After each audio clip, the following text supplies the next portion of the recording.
또야. 또 나갔어. 준호는 시계를 봤다. 새벽 2시. 욕실 불빛이 꺼지고 현관문이 살짝 닫혔다. 지연은 오늘도 아무 말 없이 사라졌다. 핸드폰엔 비밀번호가 걸려 있었고 향수 냄새가 달라졌다. 준호는 참았던 의심을 더는 눌러둘 수 없었다. 차키를 움켜쥐고 따라 나섰다. 아내의 차가 멈춘 곳은 도심 끝에 오래된 요양병원이었다. 그녀는 간호사도 아닌데 왜 그곳에? 준호는 창문 너머로 들여다봤다. 하얀 침대 위 산소 호흡기를 단 남자의 얼굴이 눈에 들어왔다. 순간 심장이 얼어붙었다. 죽은 줄 알았던 형이었다. 지연 대체 왜 그랬어? 준호의 손끝이 떨렸다. 구독과 좋아요로 함께 해주세요. 오늘의 사연 시작합니다. 차 안의 공기는 싸늘했다. 엔진 소리만 낮게 울렸다. 준호는 요양병원 입구를 바라보며 손에 땀을 쥐었다. 지연이 문을 밀고 들어가는 순간까지도 그는 믿지 못했다. 설마 진짜 불륜일까? 그 생각 하나가 머릿속을 쥐어짰다. 하지만 10년 동안 함께 산 아내였다. 결혼 기념일마다 손편지를 남기던 사람, 그의 어머니 제사 때면 새벽부터 상을 차리던 사람. 그런 지연이 이렇게 새벽마다 사라지는 이유가 단순한 외도라면 세상에 믿을 게 없었다. 준호는 차문을 닫고 천천히 걸었다.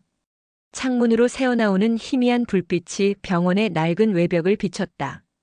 페인트는 벗겨지고 간판에 요양병원 글자는 절반쯤 떨어져 있었다. 그가 창문 가까이 다가갔을 때 지연의 목소리가 들렸다. 오늘은 조금 괜찮으시죠? 준호 씨는 잘 지내요. 그 한마디에 가슴이 철렁 내려앉았다. 자신의 이름을 부르는 그녀의 목소리, 하지만 따뜻했다. 누군가를 간호하는 말투였다. 그가 몸을 더 숙이자 흰 침대 위에 누운 한 남자가 보였다. 산소 호흡기를 단 얼굴, 가늘게 떨리는 눈꺼풀. 그리고 그 얼굴은 10년 전 장례식장에서 마지막으로 본 바로 그 사람이었다. 준호의 형 준석이었다. 그는 교통사고로 죽은 줄 알았다. 형의 차가 절벽 아래로 떨어졌을 때 경찰이 남긴 건 형의 지갑과 불탄 전화기뿐이었다. 그런데 지금 눈앞에서 살아있었다. 준호는 숨을 삼켰다. 현관문을 밀치고 들어가려다 멈췄다. 지연이 남자의 손을 잡고 말했다. 당신이 깨어날 줄 몰랐어요. 그래도 매일 와야 마음이 놓였어요. 그 목소리는 울먹였다. 준호의 손끝이 떨렸다. 그는 그 자리에 서서 아무 소리도 내지 못했다. 몸속이 서서히 식어갔다. 잠시 후 지연이 병실 밖으로 나왔다. 그녀는 고개를 숙인 채 걸었다. 복도 끝 모퉁이에서 마주친 순간 두 사람의 시선이 맞닿았다. 준호? 그녀의 입술이 미세하게 떨렸다. 여긴 어떻게? 대체 뭐 하는 거야? 준호의 목소리는 낮고 단단했다. 그 사람 살아있었어. 그걸 알고 있었던 거야? 지연은 대답하지 못했다. 그저 눈을 감았다. 설명할게. 제발 여기서만은 소리치지 마. 그녀가 복도 끝 휴게실로 걸어갔다. 준호는 따라붙으며 손을 움켜쥐었다. 10년 동안 그걸 숨겼다고. 당신이 견딜 수 있을 거라 생각 못했어. 그래서 거짓말했어? 죽었다고? 지연은 눈을 떴다. 그 안엔 피곤과 죄책감이 얽혀 있었다. 그 사고 당신 때문이었잖아. 그 말에 준호의 몸이 굳었다. 뭐라고?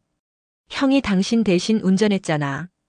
당신은 술에 취해 있었고 그날 당신이 타야 할 차였어. 준호는 말문이 막혔다. 10년 전 그날 회사 회식 뒤에 흐릿한 기억이 떠올랐다. 형이 내가 태워줄게라며 웃던 얼굴. 그리고 사고 소식. 그래서 그를 숨겼다고. 살아있었다는 걸 병원에서 들었어. 혼수 상태였고 깨어날 확률은 없다고 했지. 근데 난 그를 버릴 수 없었어. 지연의 눈가에 눈물이 맺혔다. 당신 대신 죽을 뻔한 사람인데 내가 어떻게 외면해. 준호는 한 걸음 물러났다. 귀가 멍해졌다. 모든 소리가 멀리서 들리는 것 같았다. 그녀의 손끝이 허공을 잡았다. 그래서 매일 왔던 거야. 당신이 잠든 사이 나는 그 사람 옆에 있었어. 그게 내가 감당해야 할 벌이었으니까. 그 말에 준호는 고개를 숙였다. 분노보다 더 깊은 무언가가 가슴속에서 울컥 올라왔다. 죄책감 그리고 형의 이름을 부르던 아내의 떨린 목소리. 창밖으로 아침 해가 비쳤다. 요양병원의 회색 벽이 천천히 빛을 받았다. 준호는 말없이 걸었다.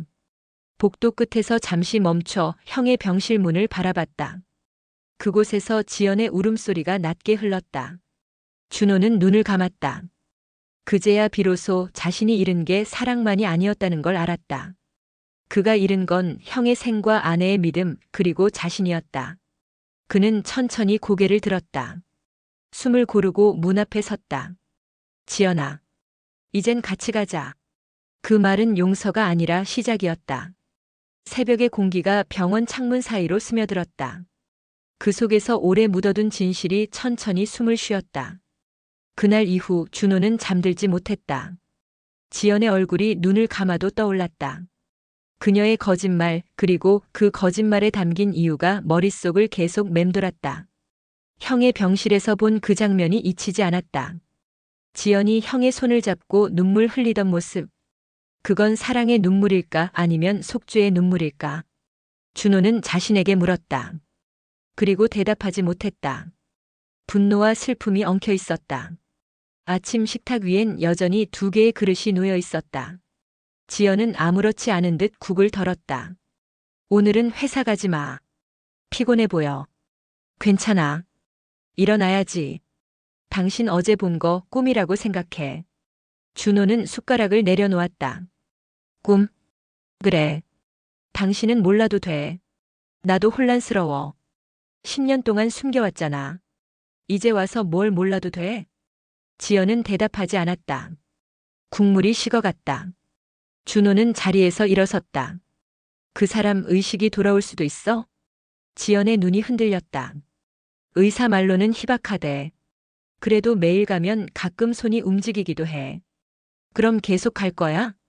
가야지. 나라도 곁에 있어야 하니까. 그럼 나는 뭐야? 그 한마디가 방 안의 공기를 갈랐다. 지연은 입술을 깨물었다. 당신은 아무 잘못 없어.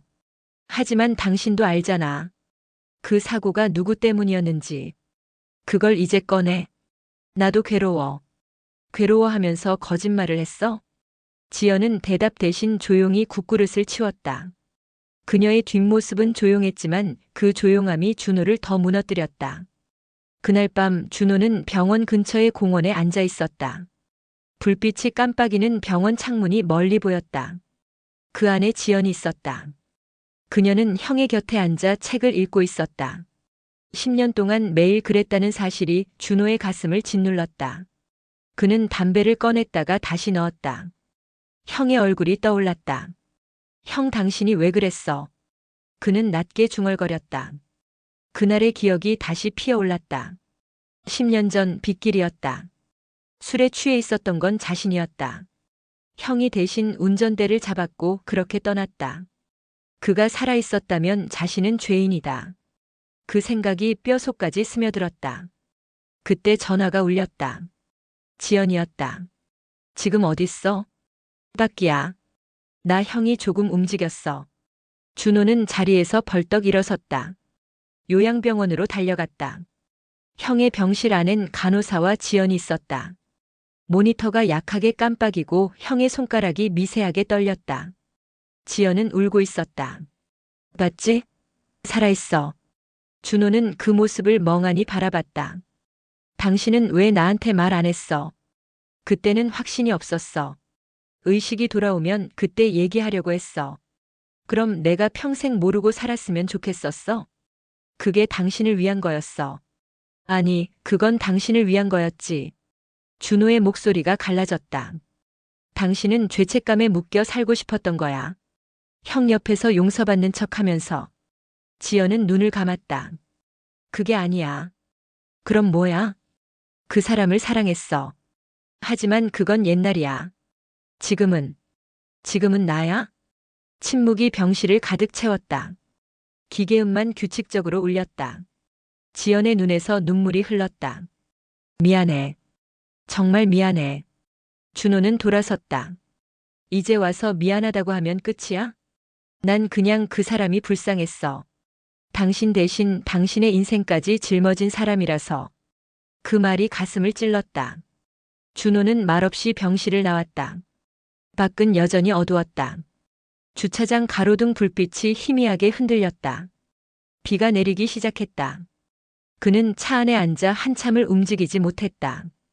앞유리 위로 떨어지는 빗방울이 서서히 고였다. 와이퍼를 켜도 시야가 흐렸다. 나는 죄인인가 피해자인가. 그 경계가 사라지고 있었다. 집으로 돌아오니 지연의 옷이 걸려 있지 않았다. 행거 한쪽이 비어 있었다. 식탁 위에는 메모 한 장. 잠시 형 곁에 있을게. 돌아올 때까지 생각 좀 해줘. 준호는 메모를 손에 쥔 채 무너졌다. 10년의 결혼이 단 한 장의 종이로 흩어졌다. 그는 다시 병원으로 가려다 멈췄다. 더 이상 무엇을 확인해야 할지도 몰랐다. 지연이 죄를 짊어진 건지 자신이 벌을 받는 건지. 그건 이제 중요하지 않았다. 새벽이 다가왔다. 창밖에 불빛이 희미해지고 새소리가 들렸다. 준호는 창가에 기대어 형의 사진을 꺼냈다. 형 미안하다. 그 말은 공기 속으로 스며들었다. 햇살이 커튼 사이로 스며들 때까지 그는 꼼짝도 하지 않았다. 그의 세상은 그날 이후 완전히 달라져 있었다. 아내의 거짓말이 남긴 건 배신이 아니라 자신이 마주하지 못한 과거였다. 그는 마지막으로 핸드폰을 들어 지연의 번호를 눌렀다. 지연아, 나도 이제 갈게. 우리 형한테 같이 가자. 그 말이 끝나자마자 전화기 너머에서 지연의 울음이 들렸다. 그리고 짧은 침묵. 준호야, 형이 눈을 떴어. 시간이 멈춘 듯 했다. 준호는 숨을 삼켰다. 뭐라고? 눈을 떴어. 당신 이름을 불렀어. 그녀의 목소리가 떨렸다. 당신을 찾고 있어. 준호의 손끝이 차가워졌다. 눈물이 차올랐다. 형이 살아서 자신을 찾고 있다니. 그의 지난 10년이 한순간에 무너졌다. 그는 차키를 움켜쥐었다. 지연아, 거기서 기다려. 이제는 도망칠 곳도 숨을 이유도 없었다. 그는 병원으로 향했다.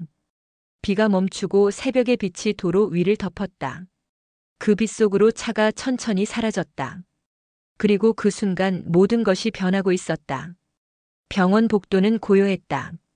새벽 5시 복도 끝에 불빛만이 어둠을 밀어내고 있었다. 준호는 급히 달려왔다. 심장이 터질 듯 뛰었다. 지연이 말했던 그 한마디 형이 눈을 떴어. 그 말이 머릿속을 계속 울리고 있었다. 병실 문을 열자 희미한 빛이 형의 얼굴을 비추고 있었다. 눈꺼풀이 천천히 떨렸고 마른 입술이 미세하게 움직였다. 준호. 그 한마디가 새어나왔다. 지연이 눈물을 흘렸다. 당신 들었지? 형이 당신 이름을 불렀어. 준호는 말없이 형의 곁으로 다가갔다. 10년 만에 들은 형의 목소리. 그는 그 자리에 굳어버렸다. 형 나야. 준호가 손을 잡았다. 차가운 손끝이 미세하게 움직였다. 형의 입가에 희미한 미소가 번졌다. 지연 괜찮아? 그 이름이 나오자 준호의 심장이 움찔했다. 지연은 고개를 숙였다. 괜찮아요. 형님. 준호는 그 모습을 바라보며 숨을 삼켰다. 왜 하필 지연이야? 그 속삭임이 마음속에서 울렸다. 의사가 들어왔다. 놀라셨죠? 며칠 전부터 뇌파 반응이 조금씩 있었어요. 오늘 아침 잠깐 의식이 돌아왔습니다. 완전히 회복된 건가요? 아직 아닙니다. 기억이 부분적으로만 돌아올 수도 있습니다. 준호는 의사의 말을 들으며 고개를 끄덕였다. 지연은 형의 머리맡에서 물수건을 들었다. 그 손길은 조심스러웠다. 준호는 그 모습을 끝까지 바라보다가 병실을 나왔다. 복도 끝 벤치에 앉아 숨을 고르며 눈을 감았다. 10년 동안 그가 믿어온 모든 게 흔들리고 있었다. 그때 누군가 다가왔다. 간호사였다. 보호자분이시죠? 잠시만요. 그녀는 봉투 하나를 내밀었다. 이거 환자분이 의식 잃기 전 맡기셨던 물건이에요. 가족이 오면 전해달라고 하셨어요. 봉투 안엔 낡은 노트 한 권과 반쯤 다른 USB가 들어있었다. 준호는 손끝으로 노트를 펼쳤다. 첫 장엔 형의 필체가 적혀 있었다. 혹시 내가 돌아오지 못하더라도 진실을 꼭 말하고 싶다. 준호의 손이 멈췄다. 뒤쪽 페이지엔 짧은 기록들이 있었다. 교통사고 전날 그리고 그날 밤까지의 일지였다. 준호가 많이 힘들어한다. 회사에서 사고가 있었고 술을 마셨다. 그를 대신해 운전대를 잡았다. 만약 일이 잘못되면 지연에게는 말하지 말라. 준호는 페이지를 넘기며 손끝을 떨었다. 노트 끝에는 한 줄이 덧붙어 있었다. 지연을 부탁한다. 그녀는 죄가 없다. 그 한 문장이 그의 가슴을 무너뜨렸다. 그는 USB를 꺼내 들었다. 형의 마지막 기록일지도 몰라. 병원 옆 휴게실에서 노트북을 켰다. USB를 꽂자 영상 파일 하나가 떴다. 10년 전 날짜, 사고 하루 전 밤이었다. 형이 카메라 앞에 앉아 있었다. 준호야, 혹시 이걸 보게 된다면 내가 얼마나 힘들어했는지 난 다 알고 있어. 하지만 지연은 내 잘못이 아니야. 나와의 일은 그저 오해였어. 그녀는 마지막까지 널 걱정했다. 그러니까 미워하지 마. 영상 속 형의 눈빛이 흔들렸다. 만약 내가 돌아오지 못하더라도 내가 이걸 봤다면 용서해라. 지연도 그리고 너 자신도. 영상이 끝나자 화면은 새까맣게 꺼졌다. 준호는 눈을 감았다. 형이 남긴 건 단 한 가지였다, 용서. 그는 고개를 숙였다. 형, 난 아직 모르겠어. 누굴 용서해야 할지도 모르겠어. 그때 문이 열렸다. 지연이 서 있었다. 당신 그 USB 봤지? 그녀의 얼굴엔 눈물 자국이 남아 있었다. 형이 왜 그런 말을 남겼는지 알아? 준호는 고개를 저었다. 사고가 나기 전에 나랑 형이 말다툼을 했어. 당신이 그날 술에 취해 있었고 형은 화가 나서 나한테 말했어. 준호는 아직 애야. 그를 지켜야 한다고. 그 말이 마지막이었어. 지연은 눈을 감았다. 형은 늘 당신을 감쌌어. 내가 형을 돌본 것도 사랑해서가 아니라 미안해서였어. 그녀는 주머니에서 반지를 꺼냈다. 그건 준호가 10년 전 선물했던 결혼 반지였다. 이걸 형이 깨어나기 전에 돌려주려 했어. 다시 처음으로 돌아가고 싶었거든. 준호는 반지를 바라봤다. 그 속에 비친 자신의 얼굴이 낯설었다. 분노와 죄책감 그리고 아직 끝나지 않은 사랑이 뒤섞여 있었다. 지연아. 응. 이제 그만하자. 숨기고 버티고 속죄하고 그만하자. 지연은 고개를 끄덕였다. 그래. 우리 그만하자. 그녀의 목소리는 떨렸지만 담담했다. 그때 병실 쪽에서 요란한 알람이 울렸다. 두 사람은 동시에 고개를 돌렸다. 간호사가 급히 달려갔다. 환자분이 다시 의식을 잃었습니다. 지연이 뛰어갔다. 형의 모니터 수치가 급격히 떨어지고 있었다. 의사들이 들어와 CPR을 시작했다. 준호는 문가에서 멍하니 서 있었다. 모든 것이 다시 무너지고 있었다. 지연이 형의 손을 붙잡고 울었다. 제발 이번엔 가지 마요. 제발. 준호의 눈앞이 흐려졌다. 형의 손끝이 마지막으로 움직였다. 그리고 모니터음이 길게 울렸다. 정적이 병실을 삼켰다. 지연은 그 자리에 주저앉았다. 의사가 고개를 숙였다. 심정지입니다. 준호는 한참을 서 있었다. 눈물이 흘러내렸다. 그는 형의 이마를 쓰다듬었다. 형, 이제 괜찮아. 이젠 내가 지연을 지킬게. 지연이 고개를 들었다. 그녀의 눈엔 공허와 안도가 동시에 비쳤다. 이제 끝났네. 그래. 이제 우리도 살아야지. 병원 창밖으로 새벽 햇살이 비쳤다. 긴 밤이 끝나고 빛이 서서히 병실을 물들였다. 그 빛 속에서 세 사람의 그림자가 겹쳐졌다. 죄와 사랑, 용서와 끝맺음이 같은 자리에 머물렀다. 준호는 창문을 열었다. 차가운 바람이 들어왔다. 형, 고마워. 이제 우리 진짜로 다시 살게. 그 말은 바람에 섞여 병실을 스쳤다. 지연은 눈을 감았다. 오래 숨겨온 진실이 그렇게 끝났다. 장례식장은 조용했다. 향 냄새가 공기를 눌렀다. 하얀 국화꽃들이 벽을 따라 줄지어 있었다. 준호는 형의 영정 앞에 서서 아무 말도 하지 않았다. 10년 만의 재회가 이렇게 끝날 줄은 몰랐다. 지연은 구석에 앉아 있었다. 그녀의 얼굴은 창백했고 손끝은 하얗게 질려 있었다. 누군가가 다가와 위로의 말을 건넸지만 그녀는 고개를 들지 않았다. 준호도 그저 묵묵히 향을 피웠다. 모든 말이 무의미했다. 형의 마지막 숨결을 들은 그날 이후 세상은 조용했다. 집안엔 아무 소리도 없었다. 지연의 그림자도 사라졌다. 그녀는 장례식 다음 날 짐을 챙기고 떠났다. 혼자 있고 싶어. 그 한마디가 마지막이었다. 준호는 빈 방을 바라봤다. 침대엔 그녀의 향수 냄새가 희미하게 남아 있었다. 그 냄새가 그를 무너뜨렸다. 그는 술을 마셨다. 밤마다 병원을 떠올렸고 형의 얼굴이 눈앞에 아른거렸다. 지연이 흘리던 눈물, 형이 마지막으로 미소 지었던 순간 그 모든 게 뒤섞였다. 하루는 며칠 같았다. 회사에도 나가지 않았다. 전화를 받지 않았고 세상과 단절됐다. 그러던 어느 날 문 두드리는 소리가 났다. 문 앞에는 간호사가 서 있었다. 혹시 준호 씨 맞으시죠? 네. 그녀는 작은 상자를 내밀었다. 환자분 유품 중에 미처 전달되지 않은 게 있더라고요. 상자 안에는 오래된 손목시계와 편지 한 통이 있었다. 시계는 멈춰 있었다.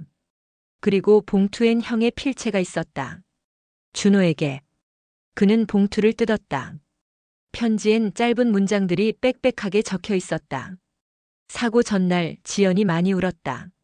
너를 사랑하지만 동시에 두려워한다고 했다. 넌 그만큼 뜨겁고 그만큼 불안한 사람이니까. 그녀를 미워하지 마라. 나도 그녀를 사랑했지만 그것은 내 삶을 대신 지켜주고 싶었던 사랑이었다. 우린 모두 내 안에서 살았다.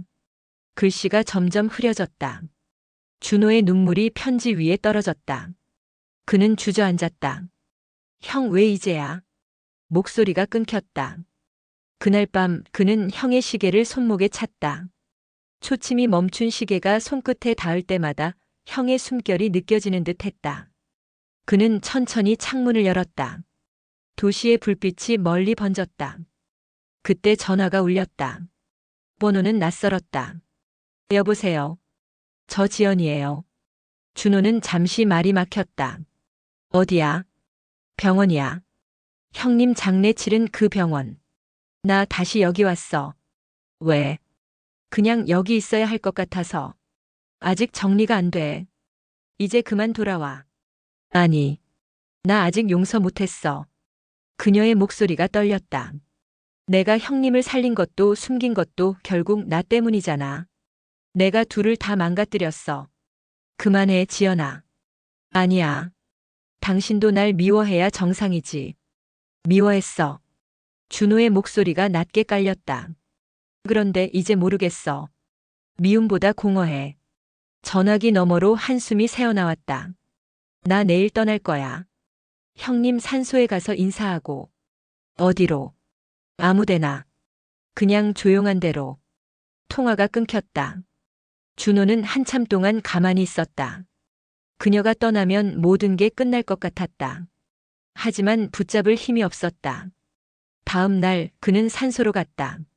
산자락에 묻힌 형의 묘비 앞에 국화 한 송이를 올렸다. 지연이 이미 와 있었다. 검은 옷차림, 바람에 흩날리는 머리카락. 그녀는 조용히 말했다. 형님이 내게 마지막으로 했던 말 알아? 뭐였는데? 지연아, 준호를 지켜줘. 그게 마지막이었어. 준호는 고개를 숙였다. 그 말이 칼처럼 가슴에 박혔다. 이제 누가 누굴 지켜야 하는지도 모르겠네. 지연이 미소를 지었다. 그래도 살아야지. 같이 살면 안 돼? 그녀는 눈을 감았다. 아직은 아니야. 잠시 침묵이 흘렀다. 바람이 산길을 스쳤다. 그녀는 국화를 내려놓고 천천히 걸었다.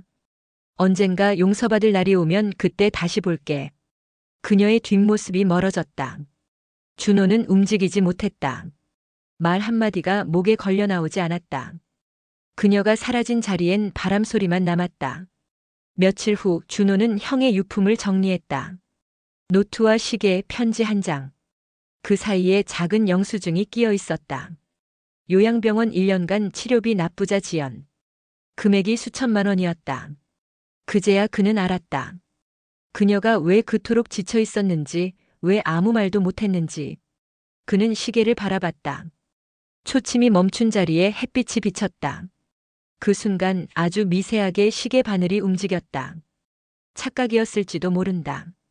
하지만 준호는 그걸 믿었다. 형, 아직 여기 있지?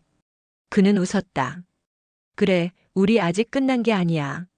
그는 지연의 사진을 꺼냈다. 형이 남긴 말처럼 그녀를 지켜야 했다. 그게 마지막 약속이었다. 밤이 되자 창밖에 빗방울이 떨어졌다. 그는 손목에 시계를 매만졌다. 멈췄던 시간 위에 천천히 3시간이 흘러가고 있었다. 봄이 오고 있었다. 겨울 내내 얼어붙었던 공기 속에 흙냄새가 섞였다. 준호는 조용히 길을 걸었다. 발끝에 묻은 먼지, 지나가는 바람, 그 모든 게 새삼스러웠다. 형의 장례가 끝난 지 3달이 흘렀다. 지연은 여전히 돌아오지 않았다. 연락도 없었다. 그녀가 어디서 어떻게 지내는지 알 길이 없었다. 하지만 준호는 더 이상 찾지 않았다. 처음엔 매일 전화를 걸었고 밤마다 병원을 찾았다. 그럴수록 더 비참해졌고 결국 손을 놓았다. 그래야만 숨을 쉴 수 있었다. 형이 남긴 시계는 여전히 그의 손목에 있었다. 멈췄던 초침이 어느 날부터인가 다시 움직였다. 배터리를 바꾼 적도 없는데 갑자기 돌아가기 시작한 것이다. 그는 그걸 기적이라 믿었다. 형이 살아있었던 이유, 아마 나한테 남기고 간 거겠지. 준호는 그렇게 중얼거렸다. 형은 늘 자신 대신 고통을 짊어졌고 지연은 그 고통을 대신 품었다. 이제 남은 건 자신이었다. 그는 회사를 그만두고 동네 인근의 재활센터에서 자원봉사를 시작했다. 그곳엔 요양병원에서 퇴원한 환자들이 많았다. 그중엔 사고 후 기억을 잃은 남자도 있었다. 준호는 그를 도우며 묘한 위안을 느꼈다. 가끔은 아무것도 기억 안 나는 게 더 나을 수도 있죠. 그 남자가 웃으며 말했다. 준호는 조용히 웃었다. 그럴지도요. 대신 남은 사람은 계속 기억해야 하니까요. 그날 밤 센터를 나서는데 현관 앞 화단에 낯익은 그림자가 서 있었다. 지연이었다. 살이 조금 빠졌고 머리카락이 짧게 잘려 있었다. 오랜만이네. 그녀의 목소리는 조용했다. 여기까지는 어떻게? 뉴스 봤어. 당신이 봉사한다는 거. 지연은 손에 작은 봉투를 들고 있었다. 이거 형님 사진이야. 병원에 남아있더라. 그녀가 내민 사진엔 형의 웃는 얼굴이 있었다. 눈과 주름이 깊었지만 따뜻했다. 준호는 그 사진을 받아들었다. 한동안 아무 말도 하지 못했다. 그날 이후 나 매일 생각했어. 지연이 말했다. 형님이 우리 둘 다 살려준 거야. 난 그걸 이제야 알았어. 살려줬다고. 당신이 그날 죽었다면 난 죄책감에 못 살았을 거야. 형님이 대신 간 덕분에 우린 살아있잖아. 그게 버리자 선물이야. 준호는 고개를 끄덕였다. 그래. 살아야겠지. 지연이 눈을 들었다. 그래서 온 거야. 우리 다시 시작할 수 있을까 해서. 준호는 잠시 침묵했다. 눈앞에 그녀는 예전과 달랐다. 죄책감이 사라진 자리엔 단단한 평온이 있었다. 나도 이제야 알겠어. 형이 마지막으로 말한 그 한마디. 지켜줘. 그래. 그 말이 결국 서로를 지켜주라는 뜻이었겠지. 지연이 미소를 지었다. 그래서 당신은 봉사를 하고 있었구나. 응. 그냥 사람들 곁에 있으면 형이 아직 사는 것 같아서. 두 사람은 병원 뒤뜰 벤치에 앉았다. 밤 공기가 부드러웠다. 멀리서 개 짖는 소리가 들리고 별빛이 천천히 내려앉았다. 이상하지? 죽음이 끝이라고 생각했는데 그 뒤에도 계속 뭔가가 이어지더라. 응. 사람 마음이란 게 그래. 그래서 형이 남긴 시계도 아직 돌아가나 봐. 지연이 그의 손목을 보았다. 초침이 부드럽게 움직이고 있었다.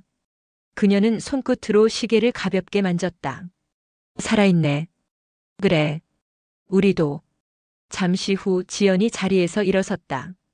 오늘은 이만 갈게. 이제 어디로 가? 이 근처에 작은 방 얻었어. 천천히 살아보려고. 그럼 우리 자주 보자. 그래. 그녀가 떠난 뒤 준호는 하늘을 올려다봤다. 별빛 사이로 구름이 천천히 흘렀다. 바람이 스쳤다. 형의 목소리가 들리는 듯 했다.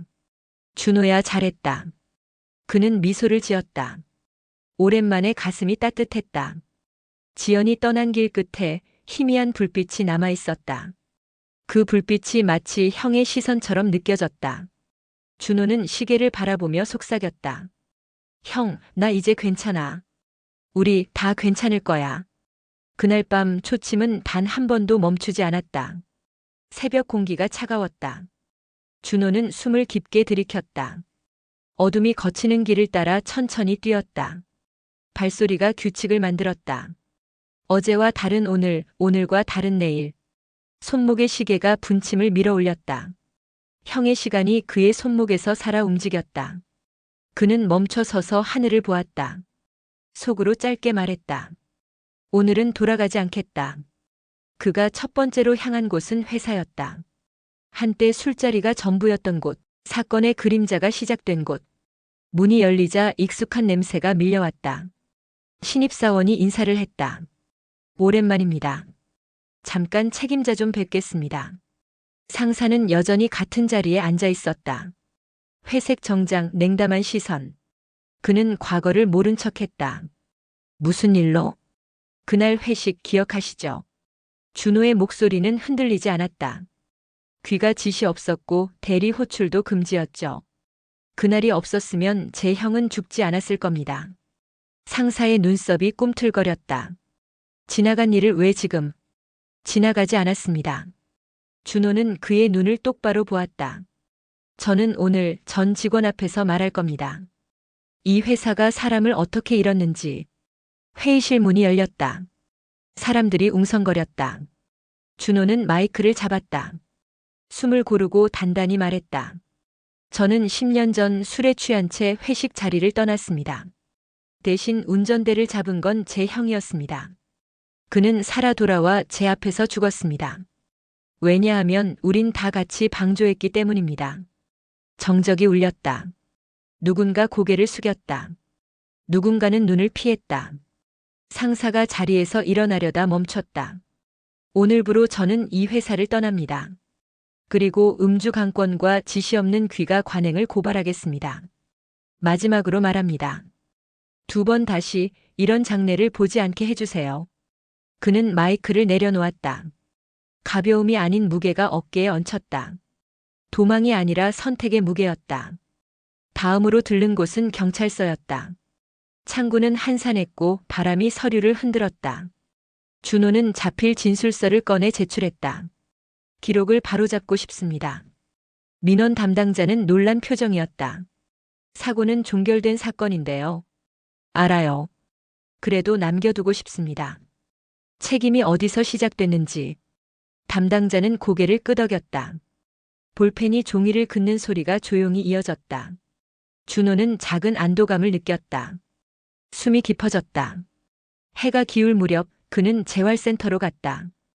운동실에는 구부정한 어깨와 흔들리는 무릎들이 있었다. 그는 환자의 손목을 지지해 보폭을 맞췄다. 한 걸음 또 한 걸음. 선생님, 오늘은 조금 덜 아프네요. 환자가 웃었다. 좋네요. 내일은 더 덜 아플 거예요. 준호가 답했다. 그의 목소리는 편안했다. 저녁 센터 작은 강의실에 의자들이 놓였다. 그는 스스로 만든 모임의 이름을 칠판에 적었다. 정지된 시간 모임. 처음 만나는 이들을 위해 물을 놓고 종이를 나눴다. 문이 열렸다. 지연이 들어왔다. 검은 코트, 차분한 눈빛. 그녀는 자리에 앉아 고개를 숙였다. 오늘 주제는 기록입니다. 준호가 말했다. 우리가 잃은 이름들, 잃은 시간들, 다시 적어보는 시간. 돌아가며 짧은 이야기들이 흘렀다. 누군가는 사고의 밤을 이야기했고 누군가는 병실의 창문을 이야기했다. 지연의 차례가 되었다. 저는 제게 준 빚을 10년 동안 병원 복도에서 갚았습니다. 그녀의 목소리는 낮았지만 뚜렷했다. 그렇지만 이제 알았어요. 복도에 있을 시간이 아니라 사람 곁에 있을 시간이었단 걸. 준호가 그녀를 바라보았다. 눈빛이 맞닿았다. 말없이 오래. 모임이 끝나고 사람들은 돌아갔다. 남은 물병에 작은 기포들이 올라왔다 사라졌다. 지연이 조용히 물었다. 오늘 많이 어려웠겠다. 괜찮아. 준호가 웃었다. 도망치지 않은 날은 오랫동안 없었거든. 오늘은 처음으로 내가 내 편이었어. 지연이 깊게 숨을 쉬었다. 그녀는 작은 봉투를 건넸다. 형님 이름으로 기금을 만들까 해. 요양병원에 필요한 장비를 돕는 작은 기금. 나 혼자 하긴 벅차서. 준호는 봉투를 열어보지 않았다. 대신 그녀의 손을 덮었다. 같이 하자. 이건 벌이 아니라 약속이니까. 두 사람은 병원 옆 정원으로 걸었다. 봄밤의 흙냄새가 짙었다. 가로등 불빛이 잎사귀를 흔들었다. 그곳엔 작고 오래된 평상이 있었다. 지연이 앉으며 말을 이었다. 한 가지 더. 내일 당신 부모님께 가자. 10년 동안 아무도 말하지 못한 걸 우리가 같이 말하자. 준호는 천천히 고개를 끄덕였다. 그 결정은 칼날 같았지만 동시에 다리 같았다. 두려움이 발목을 잡았지만 손목의 시계가 등을 밀었다. 가자. 그가 짧게 말했다. 지연이 웃었다. 고마워. 밤바람이 지나갔다. 형의 이름을 딴 기금의 첫 일정을 적었다. 기부 약정, 장비 목록, 첫 강의 주제. 줄들이 칠판처럼 마음에 그어졌다. 집에 돌아온 그는 술잔을 꺼냈다. 오래된 유리잔 10년 전부터 단 한 번도 버리지 못한 것. 그는 잠시 바라보았다. 그리고 조용히 싱크대에 내려놓았다. 물로 잔을 씻어 말끔히 놓았다. 버리지 않았다. 대신 용도를 바꿨다. 내일 아침 물을 담아두기 위해. 창문을 열자 도시의 숨소리가 흘러들었다. 그는 어두운 방 안에서 혼잣말했다. 형, 이제 됐지. 대답은 없었지만 시계가 한 번 크게 울렸다. 다음 날 아침 정장을 입었다. 넥타이를 매는 손이 떨리지 않았다. 현관을 나서다 문에 붙은 포스트잇을 보았다. 지연이 새벽에 두고 간 것. 오늘 겁내지 말자. 천천히 말해도 된다. 사람을 믿자. 그는 미소를 지었다. 포스트잇을 지갑에 넣었다. 엘리베이터 거울 속 얼굴이 낯설지 않았다. 길어진 밤이 끝나고 맑은 빛이 복도를 채웠다. 차가 부모님의 집을 향해 움직였다. 라디오에서 조용한 클래식이 흘렀다. 교차로마다 신호가 천천히 바뀌었다. 그는 급하지 않았다. 문 앞에 섰다. 벨을 누르기 전 지연이 그의 손을 잡았다. 손끝 온기가 전해졌다. 준호가 숨을 고르고 말했다. 이제부터 거짓말은 없다. 응. 웃거나 울거나 같이. 그래. 벨이 울렸다. 낡은 문이 천천히 열렸다. 그 문틈 너머 오랫동안 미뤄둔 진실이 기다리고 있었다. 준호는 걸음을 내디뎠다. 뒤돌아보지 않았다. 시계의 초침이 또 한 칸 앞으로 나아갔다. 준호는 문을 밀고 들어섰다. 부모님 집은 10년 전과 달랐다. 거실에는 오래된 시계가 여전히 같은 자리에 걸려 있었다. 초침은 느리게 하지만 분명히 움직이고 있었다. 준호냐? 어머니의 목소리가 떨렸다. 지연이 먼저 인사했다. 어머니 지연이에요. 짧은 침묵. 그 다음엔 눈물이 터졌다. 어머니는 지연을 안았다. 미안하다 얘야. 10년 동안 얼마나 힘들었니? 저야말로 죄송했어요. 준호는 옆에서 그 모습을 바라봤다. 모든 말보다 그 포옹이 깊었다. 어머니의 손등이 지연의 어깨를 두드렸다. 아버지는 묵묵히 향을 피우며 말했다. 형은 내가 살아서 다행이라 하겠지. 그 말에 준호는 숨이 막혔다. 형의 이름이 오랜만에 집안 공기 속에서 흘렀다. 그의 눈가가 젖었다. 저희 형님 이름으로 기금을 만들었어요. 지연이 말했다. 요양병원 환자들 돕는 일이에요. 아버지는 고개를 끄덕였다. 그래. 그게 복수다. 짧고 단단한 목소리였다. 준호는 놀란 듯 아버지를 바라봤다. 복수요? 그날 너희를 방관했던 세상에 대한 복수. 살아서 바르게 살아남는 게 그들에게 가장 아픈 벌이지. 그 말이 가슴에 남았다. 살아서 복수한다. 그건 형이 남긴 용서의 또 다른 이름이었다. 며칠 후 기금 설립 기자회견이 열렸다. 조용한 재활센터 강당에 카메라 불빛이 번쩍였다. 기금명은 시간의 사람들. 형의 이름과 준호가 붙잡아온 시간을 함께 새겼다. 준호는 단상에 섰다. 이 기금은 한 사람의 죽음으로 시작됐습니다. 하지만 그 죽음은 끝이 아니었습니다. 10년이 걸려서야 우린 비로소 그 이유를 말할 수 있게 됐습니다. 플래시가 터졌다. 지연이 옆에서 미소 지었다. 그녀의 눈가에 여전히 슬픔이 남아 있었지만 그 슬픔은 이제 두려움이 아니라 기억이었다. 기자 한 명이 손을 들었다. 두 분은 사건의 당사자이자 유가족이시죠? 왜 이런 일을 시작하셨나요? 준호가 천천히 대답했다. 잊지 않기 위해서요. 누군가의 부주의와 침묵이 한 사람의 삶을 앗아갔습니다. 그걸 바꾸려면 사람들이 기억하는 법을 배워야 하니까요. 그날 이후 준호와 지연은 전국의 병원을 돌았다. 작은 요양병원, 재활센터, 노인보호시설. 기금은 환자 지원뿐 아니라 음주 재발 예방, 근무자 교육 프로그램으로 확대됐다. 그들의 이름은 언론에 자주 오르내렸고 사람들은 그들의 이야기를 들으며 고개를 끄덕였다. 하지만 준호는 화려함을 원하지 않았다. 그는 병원 복도를 걷는 걸 더 좋아했다. 환자들의 손을 잡고 이름을 불러주는 일. 그게 진짜 복수였다. 형을 잃고도 사랑을 잃지 않는 것. 어느 날 밤 지연이 조용히 물었다. 당신은 아직 형님이 용서했는지 궁금해? 이젠 안 궁금해. 왜? 용서받으려고 사는 게 아니니까. 이제는 살아서 갚아야 할 시간이니까. 그 말에 지연은 미소를 지었다. 나도 그래. 그녀는 창문을 열었다. 바람이 커튼을 흔들었다. 멀리서 매미 소리가 들렸다. 이 소리 들으니까 여름이네. 그러네. 10년 만에 제대로 온 여름. 그날 밤 둘은 오래 앉아 있었다. 말이 필요 없었다. 형의 기일이 다가오고 있었다. 그해 여름엔 유난히 별이 많았다. 며칠 후 형의 묘비 앞. 준호는 국화를 내려놓았다. 지연이 조용히 손을 잡았다. 형님 잘 지내시죠? 바람이 대답처럼 불었다. 준호는 웃으며 말했다. 우리 이제 형이 원했던 대로 살고 있어요. 그는 시계를 들어보였다. 초침이 일정하게 단단히 흘렀다. 이게 아직 멈추지 않았네요. 지연이 말했다. 그건 형이 아직 우리랑 있다는 뜻이지.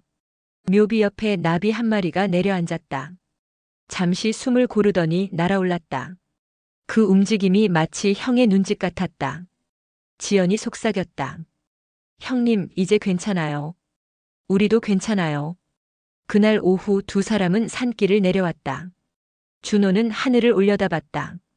끝없는 푸른 빛 속에서 무겁던 과거가 조금씩 가벼워지고 있었다. 그는 미소 지으며 말했다.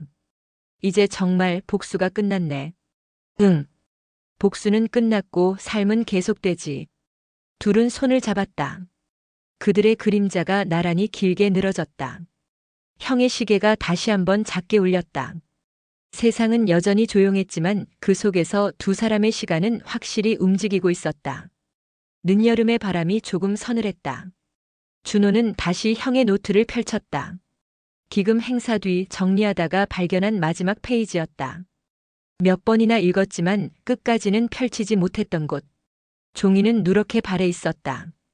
글씨는 급하게 써 내려간 듯 흔들려 있었다. 만약 이걸 누군가 본다면 그날의 진실을 전해야 한다. 준호는 천천히 숨을 골랐다. 펜끝이 남긴 흔적을 따라갔다. 그날의 기억이 다시 문을 열었다. 10년 전 빗속이었다. 형은 운전석에 앉았고 지연은 조수석에 있었다. 준호는 뒤에 타려다 형의 손에 막혔다. 너는 타지 마. 왜? 너 취했잖아. 집엔 내가 데려다 줄게. 그때 형의 얼굴은 굳어 있었다. 형, 무슨 일이야? 지연이, 너한테 말 못한 게 있어. 지연의 손이 떨렸다. 형님, 지금이 아니면 언제 말하겠어. 형은 운전대를 잡은 채 낮게 말했다. 나 지연을 사랑했다. 하지만 내가 먼저 고백했지. 그래서 물러났어. 그게 내가 내 형이니까. 차 안의 공기가 얼었다. 준호는 술 기운이 사라지는 걸 느꼈다. 그게 무슨. 괜찮아. 이제 끝내야지. 오늘 이걸로 다 정리하자. 그 말과 함께 차는 천천히 출발했다. 그리고 비가 더 세게 내렸다. 눈앞이 흐려지기 시작했다. 형. 잠깐 형. 준호가 문을 잡으려는 순간 타이어가 미끄러졌다. 차는 굉음을 내며 도로를 벗어났다. 기억의 마지막은 불빛이었다. 형의 얼굴, 그리고 비에 젖은 유리창. 그때 형이 외쳤다. 지켜. 그게 마지막이었다. 준호는 손끝으로 그 페이지를 덮었다. 지연이 옆에서 조용히 물었다. 읽었어? 응. 형님이 왜 그 말을 했는지 이제 알겠지? 지연의 눈빛이 떨렸다. 형님은 우리가 서로를 미워하지 않길 바랐어. 그게 그 사람의 마지막 선택이었어. 준호는 고개를 끄덕였다. 사랑해서 물러났고 사랑해서 죽었구나. 지연은 눈을 감았다. 그래서 난 형님을 용서 못했어. 살려놓고도 숨겼던 그 이유를 이해 못했거든. 이제는 알겠어. 그건 복수가 아니라 구원이었어. 준호는 노트를 접었다. 손목의 시계가 짧게 울렸다. 두 사람은 아무 말 없이 오래 앉아 있었다. 바깥에서 빗방울이 떨어졌다. 지연이 속삭였다. 형님이 마지막으로 남긴 게 있어. 뭐? 그날 병원에서 간호사한테 맡겼던 봉투. 형님이 깨어나기 전에 전해달라고 했대. 그녀는 조심스럽게 봉투를 꺼냈다. 안에는 낡은 카세트 테이프 하나가 들어있었다. 검은 테이프 위에 흐릿하게 적힌 글씨. 마지막 녹음. 준호는 녹음기를 꺼내 틀었다. 잡음 사이로 형의 목소리가 흘러나왔다. 준호야, 지연아. 이 녹음을 들을 때쯤이면 난 아마 여기에 없겠지. 미안하다. 하지만 이건 꼭 남겨야 할 말이야. 그날 차가 굴러가던 순간에 난 두 사람의 손을 동시에 봤다. 너희가 서로를 붙잡고 있었지. 그 순간 알았어. 내가 사라져야 너희가 산다는 걸. 녹음기 속 형의 숨소리가 길게 이어졌다. 살아서 갚아라. 그게 나의 부탁이다. 짧은 소리와 함께 테이프가 멈췄다. 지연이 입을 막았다. 준호는 눈을 감았다. 한참 동안 아무 소리도 없었다. 그들은 그렇게 오래 앉아 있었다.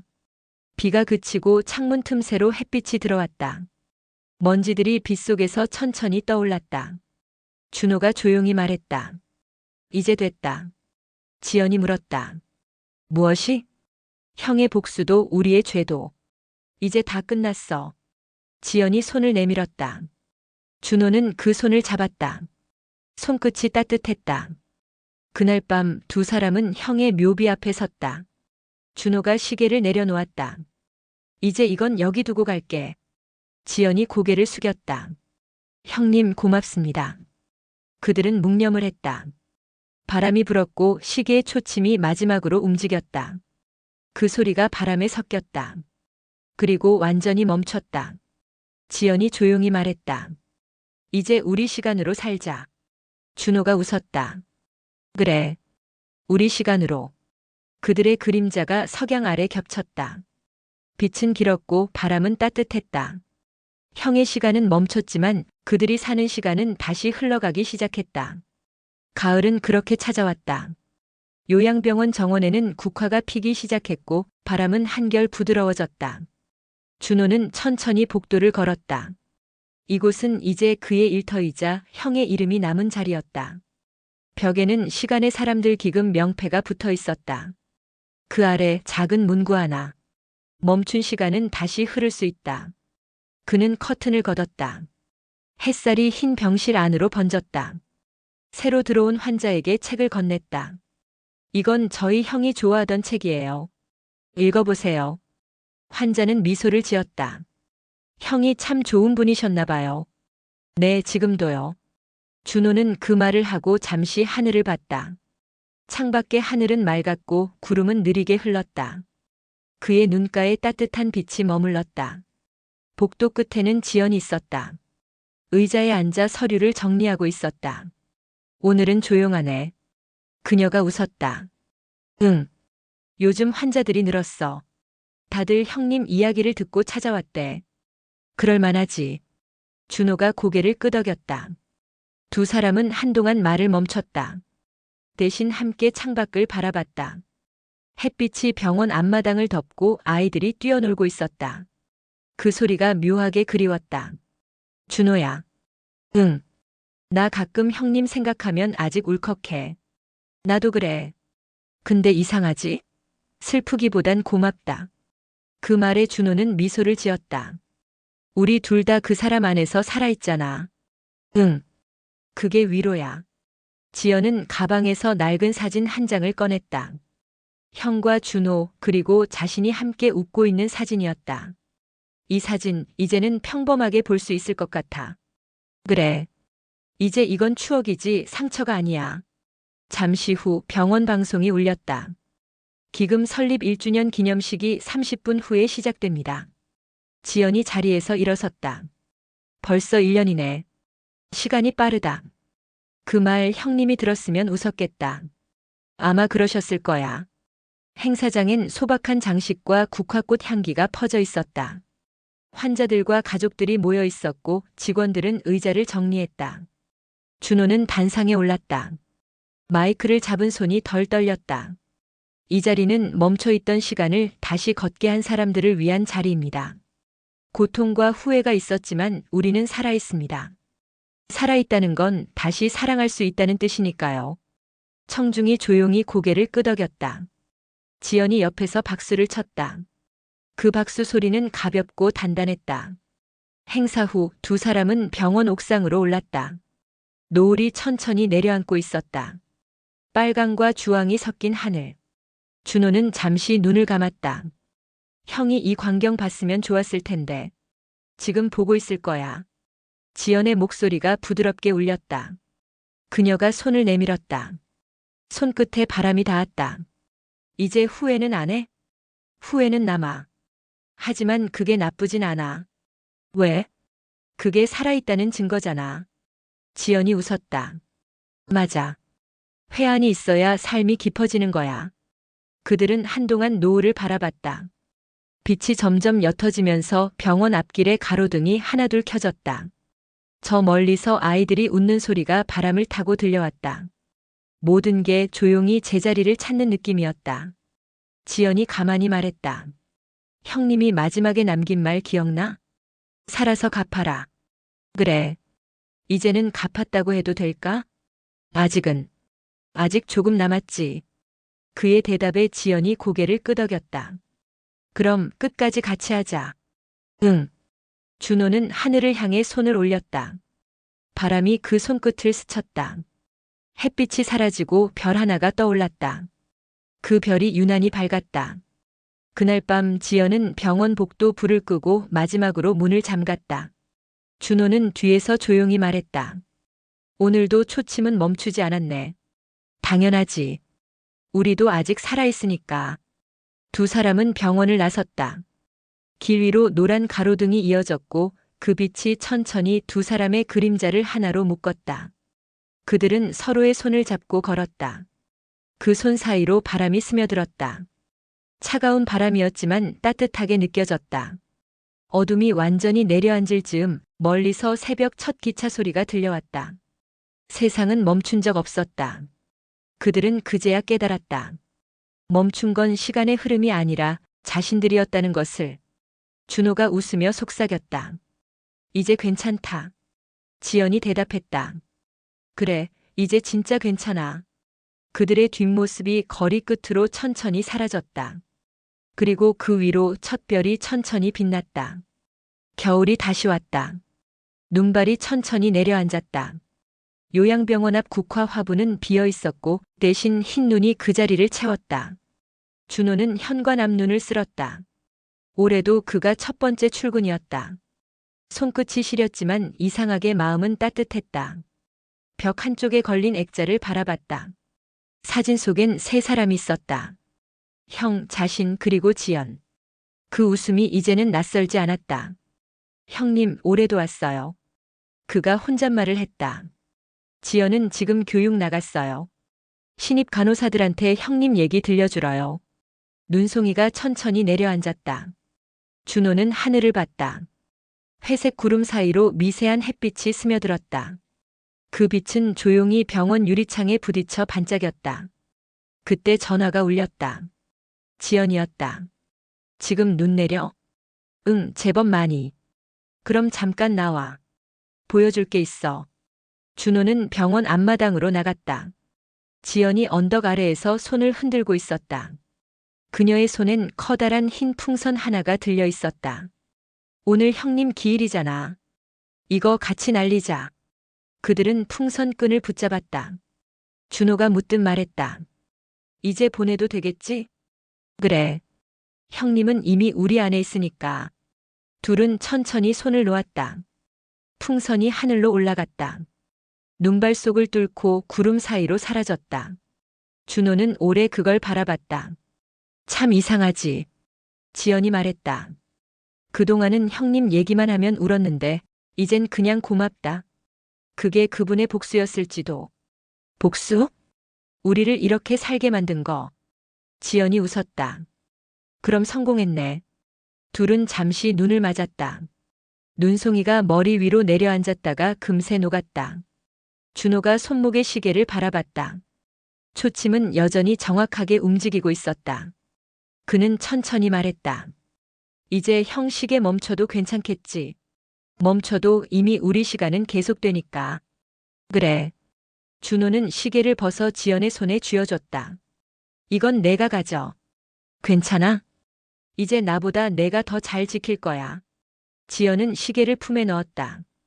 이제 진짜 끝이네. 끝이 아니라 시작이지. 둘은 병원 언덕을 천천히 걸었다. 하얀 눈이 길을 덮고 발자국이 나란히 이어졌다. 멀리서 종소리가 울렸다. 기금이 설립된 지 정확히 3년째 되는 날이었다. 그 종소리가 마치 형의 웃음 같았다. 바람이 불었고 눈발이 빛을 받아 반짝였다. 지연이 말했다. 이제야 알겠어. 뭘? 사랑은 용서랑 비슷해. 끝까지 남아있는 게 아니라 끝내도 사라지지 않는 거. 준호가 고개를 끄덕였다. 그래서 형이 떠나도 우리가 계속 사는 거겠지. 그들은 병원 문 앞에 섰다. 눈발이 점점 거세졌다. 하지만 둘의 손은 따뜻했다. 지연이 미소 지었다. 오늘도 초침은 멈추지 않았네. 준호가 웃었다. 그럼 내일도 가야지. 두 사람은 문을 열고 안으로 들어갔다. 따뜻한 공기가 그들을 감쌌다. 창밖에선 여전히 눈이 내리고 있었다. 시간은 그렇게 흘렀다. 그리고 멈추지 않았다.